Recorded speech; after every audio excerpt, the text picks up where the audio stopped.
राज्यसभा चुनाव में बिहार से एनडीए के सभी 5 उम्मीदवार जीत गए हैं। मुख्यमंत्री नीतीश कुमार, बीजेपी अध्यक्ष नितिन नवीन, केंद्रीय मंत्री रामनाथ ठाकुर और आरएलडी अध्यक्ष उपेंद्र कुशवाहा ने प्रथम वरीयता के वोट से ही जीत हासिल की, जबकि 5वें उम्मीदवार बीजेपी के शिवेश कुमार दूसरी वरीयता के वोट से जीत गए। वहीं आरजेडी के उम्मीदवार अमरेंद्र धारी सिंह चुनाव हार गए।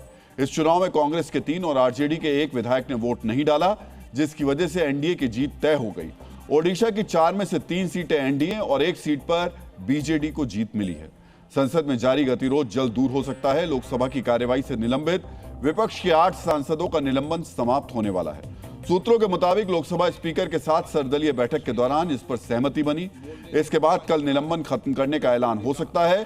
सांसदों को सदन की गरिमा बनाए रखने और कार्यवाही के दौरान तख्तियों या तस्वीरों का इस्तेमाल न करने की सख्त हिदायत दी गई है। बीजेपी ने केरल और पश्चिम बंगाल के चुनाव के लिए उम्मीदवारों की पहली सूची जारी कर दी। पश्चिम बंगाल के लिए बीजेपी ने एक साथ 144 उम्मीदवारों के नाम घोषित किए। विपक्ष के नेता शुभेंदु अधिकारी नंदीग्राम के साथ साथ ममता बनर्जी के गढ़ भवानीपुर से भी चुनाव लड़ेंगे। पिछले चुनाव में नंदीग्राम से हारने के बाद ममता बनर्जी भवानीपुर से उपचुनाव जीती थी।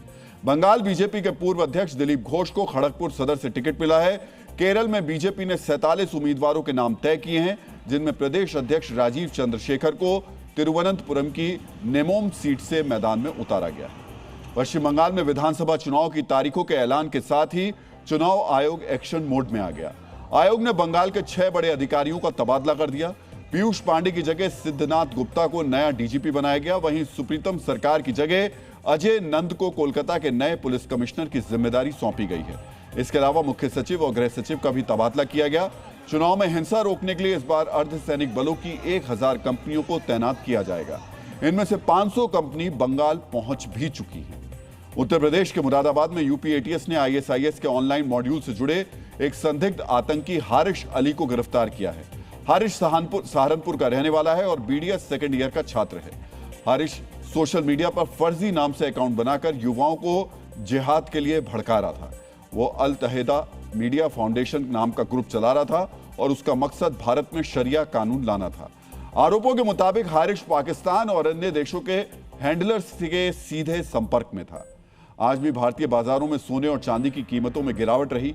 India Boolean and jewellers association के मुताबिक 10 ग्राम 24 कैरेट सोना 2685 रुपए गिरकर 1,56,000 रुपए पर आ गया। वहीं 1 किलो चांदी की कीमत 11,777 रुपए गिरी। अब 1 किलो चांदी का भाव 2,48,000 रुपए के करीब आ गया है। चांदी 2 कारोबारी दिनों में लगभग 20,000 रुपए सस्ती हुई है। शेयर बाजार में आज उछाल देखने को मिला। सेंसेक्स 939 पॉइंट्स की बढ़त के साथ 75,503 पर बंद हुआ, जबकि निफ्टी 258 पॉइंट्स बढ़कर 23,409 के स्तर पर बंद हुआ।